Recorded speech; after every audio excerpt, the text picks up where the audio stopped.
Ren? Ren! Pagkadugayan na lang yung magbangon ng mata. Ganina rin ko sito. Ang tawag ani ba? Sa taan. Bukay mo kayo. Bangon mo eh. Ren! Ren! Uy! Ren! Ginagawa mo. Oy. Kaya na magmata ng taan.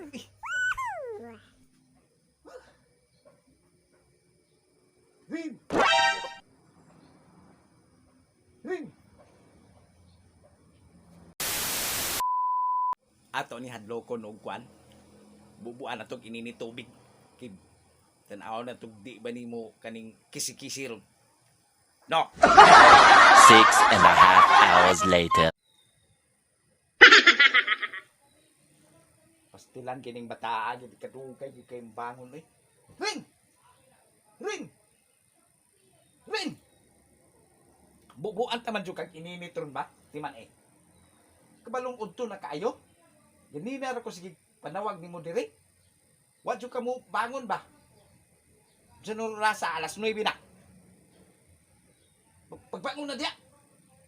Bubuan ta jud kag ininit ron ba?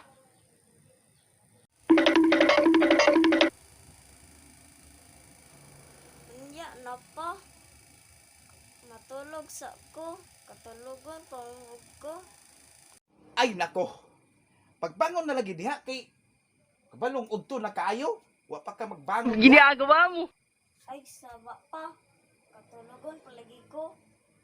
Ay tulog ba nga udto na kaayo. Bangon na diha. Pagbangon na diha bi. Kay udto na kaayo ba? Mga tutag bukid. Kay gutom kaayo. Wa tay sudan dire. May dito kay daghan kay mga lagutmon dito sa bukid. Makapili tag unsi atong kaunon. Pagdali diha. Bangon na ba? Oh. Kaya nimo uy. Hina. Ani lang gud pa. Katulugon pa jud kayo ko ba? Sige na diha. Ngadto na ta ba kay sa naurasa lagi udto na kayo. Gutom na ba? Ngapi lang sa dito apa. Para mawala na imong kagutom. Maayo! Maayo po kabutambag, no? Pagkapihon pa ko nimo kay aron mawala akong gutom-gutom. Yati ka bata ka. Pagbago na diya! Sigara na yung mata diya. Galinar ko sige. Tawag-tawag ni mong... Tala! Siya man ang trabahoan ni mo nga. Oh, tanawa. Si Pandawa, perti pang hayahaya pag kaning paminsar diya. Oh. Grabe. Bangon na! Pagdali! Dali ba? NANI?